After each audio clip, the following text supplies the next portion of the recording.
Hello and welcome to Invest with Rules. My name is Scott Bennett, founder, and I have a guest today. How exciting! Today is Friday, September 20th. It's Friday. I hope you made it through the week okay. We have some really fun and exciting agenda here. So, first, I'd like to introduce my amazing colleague, Mike Olafson. Mike, thanks for joining us today. Appreciate it, Scott. Yeah, Awesome. in fact, yeah, oh yeah, I'm sorry. I was going to do a little bit of introduction unless you You want to you take it a beat different me. way. You beat me to it. Let's maybe jump in. This is the first time a lot of listeners are hearing from you. So yeah, why don't you just share a little bit about yourself? Yeah. And by the way, gas connotates that I won't be back necessarily, so I hope I do come back. Let's see what happens. This would be fun for me. So as a quick introduction to everybody, I think I've talked to several members either on email, what have you, but for those of you who don't know me, I have been working with Scott now for officially a bit over a year. Unofficially, he and I have been working together, collaborating probably about going on 4 years now. I'm a lifelong student of the markets, both an investor and trader, and just love the markets. If I unfuzzed my background, you could see the library of trading books and investing books I have, and each one of them I've read at least once. As far as personally, based out of Philadelphia, where I live with my wife and my 16-year-old daughter and our two dogs. So we've got a full house here. So that's me. That's awesome. Thanks for sharing that. I really appreciate it. What we're gonna do, I'm gonna jump into some slides here.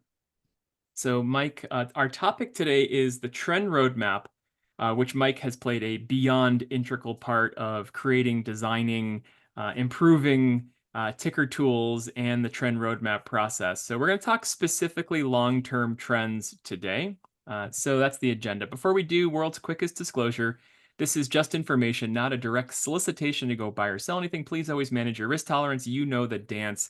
But big picture, this is where we follow trends, we follow big money, and we follow risk management rules. So obviously, we had a lot of great news come out of the Fed. They had a 50 basis point rate cut, which was really healthy for the market to kind of jumpstart an environment where they're really trying to stimulate this economy. But for today, it's the self-directed investors. It's Invest with Rules. Thank you so much for being a member. If you have questions or we can better support you, just email us hello at investwithrules.com. And if you're challenged, if time is your issue, if you're missing signals, if you're looking for a little bit more time freedom plus financial advice, that's where IWR Advisors comes in. Just email us hello at iwradvisors.com. All right, Mike, so I'm going to turn it to you. So this is the trend roadmap kind of baseline. We're going to talk tools and strategies in regards to the stages, the signals, the trends. But why don't you kick us off and I'll jump in with some questions. Yeah, absolutely. Definitely jump in. So this is just to kind of set it up. I think all of you know what's going on with Trend Roadmap 2.0, the changes we implemented a few weeks ago. But this is just kind of a quick recap. First of all, overall signals now are U-turn, gas, coast, brake, which coincide with the four stages, as you can see in the graphic. For a short-term trend, the shorter time frame is really good for traders. That's really buying on a U-turn and a gas. And it could be buying a first half position on U-turn, say, a second half position to fill it out on a gas, whatever your process is. And then it's selling on a coast. So in other words, you're not waiting as a short-term follower or trader. You're not waiting for the real decline of stage four to happen. You're getting on a coast. For the long-term trend, which is what we're focusing in on here today over the next several minutes, it's that longer time frame for more of an investor or long-term trader. And really what you're doing is you're buying on a gas. You're waiting for that full confirmation of stage two starting up, and then you're selling on a break. So in other words, you're giving the ticker, the ETF or stock, a bit of room to wiggle around and work through that stage three. Because as we know, stage three could actually become a stage two again, or it could decay into a stage four. And that's what we're doing with the long-term trend is giving that ticker some wiggle room to try to get better gains and let it ride.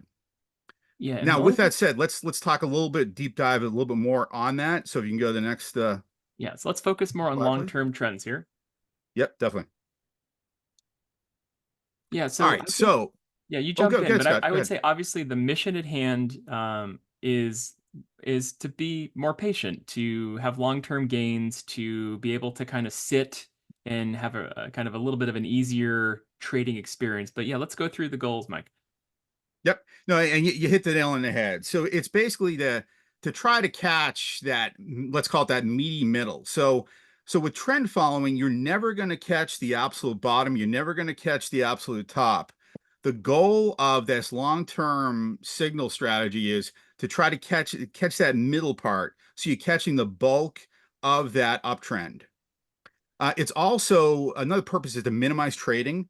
So in other words, for all the members that follow us closely, you'll know that sometimes, especially when we're combining strategies, we are doing a decent amount of trading.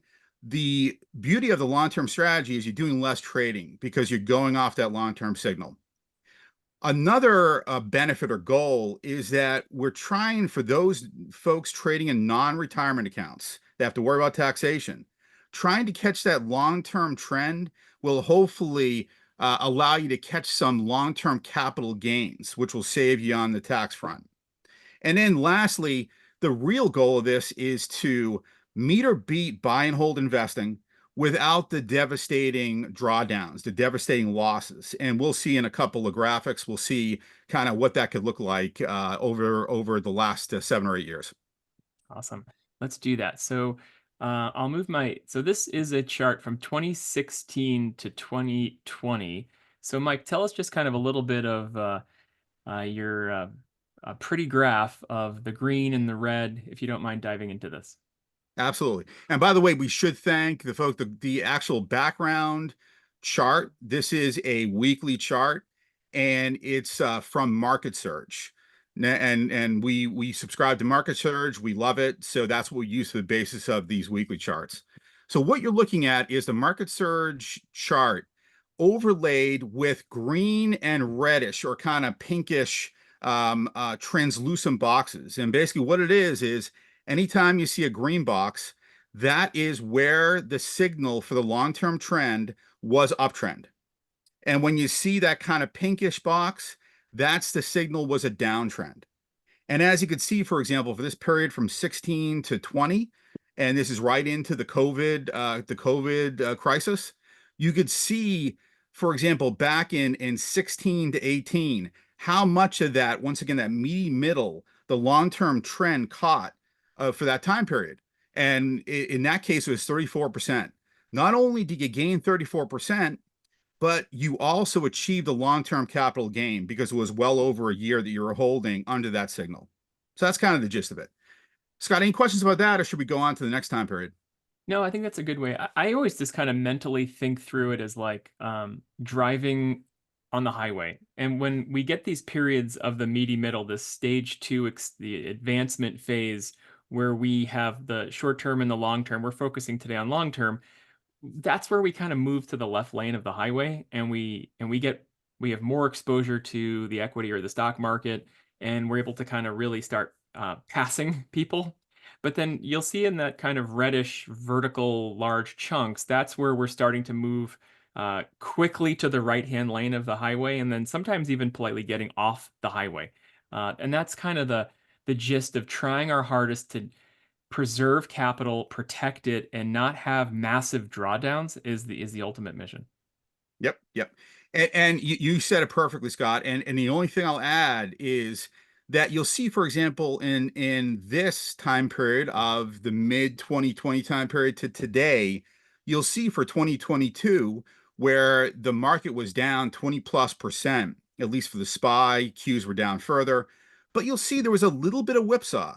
And any trend following system is going to have a little bit of whipsaw, and you'll see that before and after that main bulk of the downtrend in the middle of the chart, you'll see a little bit of whipsaw. But the beauty of it is the whipsaw often is we're talking relatively small versus what you're avoiding with the downtrend. So whipsaw could be 1 or 2% loss kind of thing, but you're avoiding that big, once again, meaty middle of that downtrend in 2022. Yeah, and I think it's always good just to summarize that that there will always be um, some incredibly smooth periods of time, and there'll be some times that are signaling trouble ahead, and they'll be a little choppy and a little there. That word whipsaw. It's part of trend following, but I think the main theme of the financial industry, more or less, is to say, if you get out, you're never going to get back in, and then you're going to miss it all. And the answer is that's not valid. That's not true. Having a process, following rules, following trend will certainly get you back in for that stage two advancement, but you're deploying more of your capital, more of your hard-earned savings during better environments is really what we're after. So, Yep. Mike, why don't you kick us off? This is a lot to look at, and we're going to provide you slides in the members area so you can check this out. But do you mind discussing this for a minute? Yeah, definitely. It's an eye chart, but what we're basically looking at is the current results of the long-term signal with regards to level one, sector ETFs, and then down below, we've got a few samplings of stocks. And the way to read this is, for example, for the Qs, the first line item, the NASDAQ 100, it's currently in a long-term uptrend that started on 3/13 of last year. So well over a year ago, that long-term uptrend signal kicked in and it's stayed in ever since. And for a total performance so far of 65, almost 66% up if you had taken that signal back in March of last year for a total of 557 calendar days, not trading days, calendar days, which is well into the long-term capital gain results. As the second line SPY, you could see that uptrend began October 30th of last year. So we're almost at that year mark. And so far, we've achieved a 36% plus gain if you had taken that signal back in October 30th. And then I'll kind of move down. You can see the rest in the middle of the sector, ETFs, energy, financials, etc. But then if you go to the very bottom, we took three sample stocks that are pretty popular out there. One is NVIDIA. The NVIDIA long-term trend signal has been in place since January of last year, a total of 610 calendar days for 600+% return if you had taken that signal. BSX, one of our billion-dollar fund manager stocks that we've been in since for about a year now, that's gained 66, almost 67% since the October 16th signal of last year. And then lastly, just to show you, this is not all just upside, it's also downside too in that protection.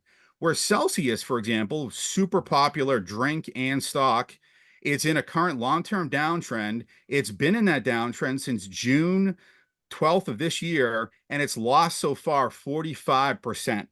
And I don't know about you, but I think I could speak, Scott, for you and me, and probably a lot of our members, that would be a tough loss to take 45%. So showing that that signal got you out of the way of that freight train of Celsius, kind of running you down 45%. Yeah, and there's nothing worse than making a ton of money and giving more than almost half of it back. That stinks. So, and then Exactly. the value junkie in me likes to look at XLE, and it's day one of a long-term uptrend in energy stocks. So maybe we're heading to more of a inflationary comeback Yeah. story where here comes energy. So it's maybe there's a shift in tide. We're just going to kind of go through the long-term strategy again. So obviously, there's risk. Obviously, there's going to be more drawdown using a longer-term strategy than a shorter-term strategy. You'll see us in the newsletter and Invest with Rules and IWR Advisors. We're going to use both the short-term and the long-term together.